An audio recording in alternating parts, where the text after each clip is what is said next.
Hello, welcome to MJRRPG. The following is a review of the Call of Cthulhu supplemental Bouts of Madness deck by Aaron Sinner and Todd Walden of Ruined Relic Games. As always, the first chunk of this review is largely spoiler-free, while the second half does have some spoilers, though in this case it's just about a deck of cards, so nothing too crazy.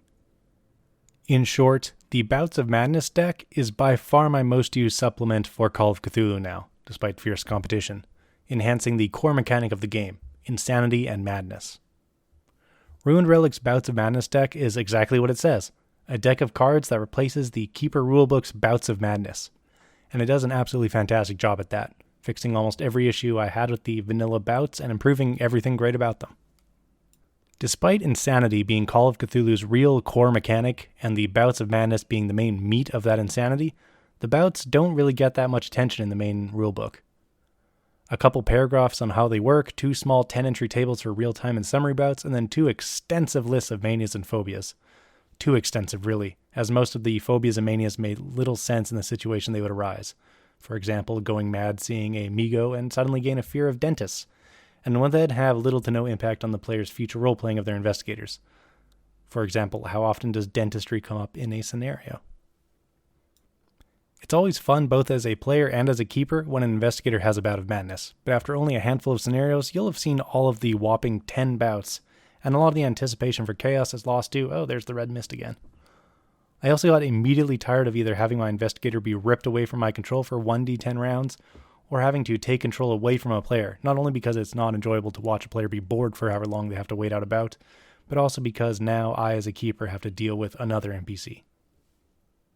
The Bouts of Madness deck does away with both issues, with a much wider number of bouts and by giving agency back to the players. And it being a physical deck of cards, or a digital one if you can get it working on a VTT, also gives some fun options for house rules. There are 54 cards in the deck, though with 8 of those devoted to manias and phobias, 4 cards of each, and each card with 4 options, leaving 46 unique cards. This was my main hesitance before purchasing, as I was worried that the cards could have just been all the manias and phobias spread out across all the cards. But that is thankfully not at all the case. With dozens of outcomes, there's far less chance of repeats, re-energizing the chaotic anticipation of a bout. The deck also explicitly says players are meant to keep control of their investigators when acting out the bout, getting rid of the weird loss of agency, and overburdening the keeper, the vanilla mechanic has. The cards are also almost all written in a way to encourage role-playing as well, with only a couple knocking an investigator temporarily out of play, and one of those does so in a very funny manner anyways. While not mentioned in the description, almost all the bouts also work as an underlying sort of mania or phobia, giving more roleplay juice even after the bout ends. Being a physical deck, there are a couple ways of dealing the cards. The instructions, short as they are, suggest players not reveal what they drew to the other players, and perhaps the keeper. Instead, just doing whatever mechanical steps the card might ask for, then incorporating whatever the card says into their role-playing. This not only gives the target player some fun roleplay fodder, but also draws the other players in as they try to figure out of character what the battle might be, while in character their investigators may or may not immediately notice something is going horribly wrong with their companion.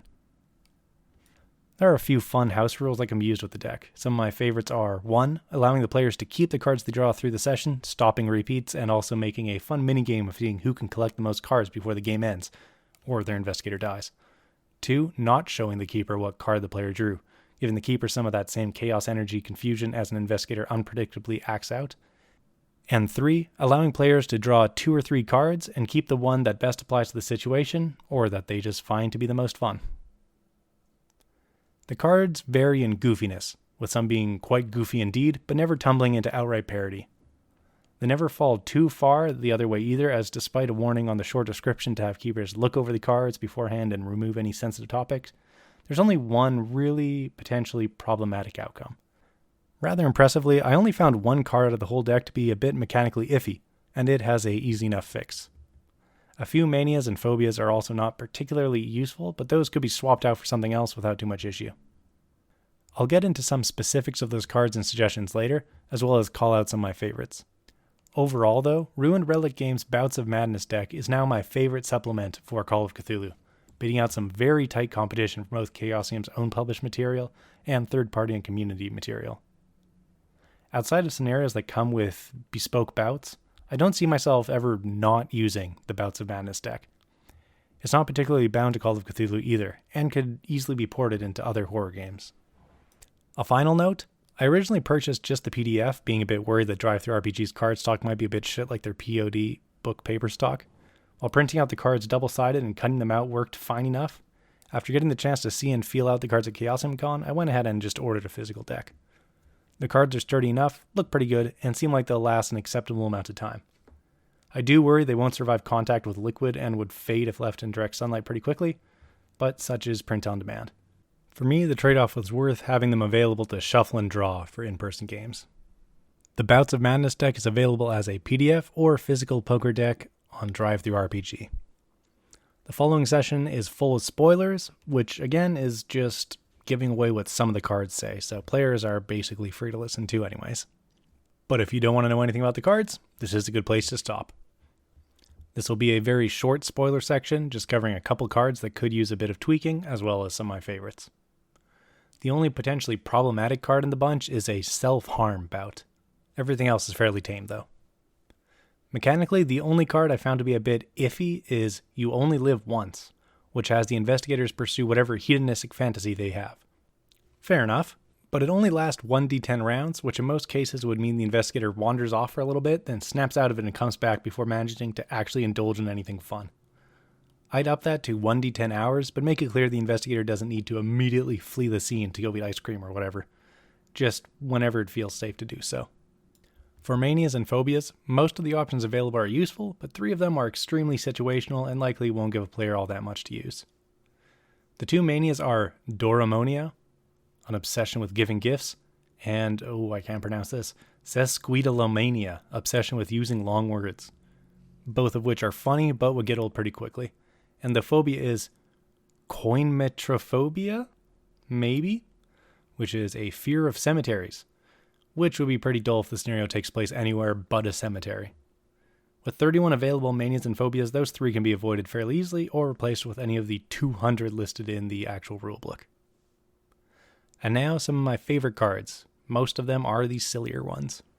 The investigator is paranoid of birds and must try to destroy any they see. Short-term memory loss, where the investigator forgets everything that's happened since they were last safe every round, not just for however long the bout is like amnesia. The investigator thinks their fellow investigators have been replaced by imposters. The investigator thinks they are a secret agent and tries to make contact with their imaginary handler. Trying to go back in time, the investigator tries to sneakily turn back clocks they see by 1 hour. And many, many, many, many, many more. While the sillier ones won't fit every group or situation, there are plenty more general purpose ones. And allowing a player to pick 2 or 3 and choose the one that fits, or have the keeper choose, can eliminate tonal lurches. Or give into the silliest part of Call of Cthulhu anyways, and let the bouts really go mad. Even if it means the investigator starts going on about spying birds or has a psychosomatic bout of IBS. What a better way to die than to be eaten by a shoggoth while desperately running for a toilet. Again, the Bouts of Madness deck is available as a PDF or physical poker deck on DriveThruRPG. Thank you for listening. As always, credit to CryoChamber for use of their album, Cthulhu. Until next time, have a good one.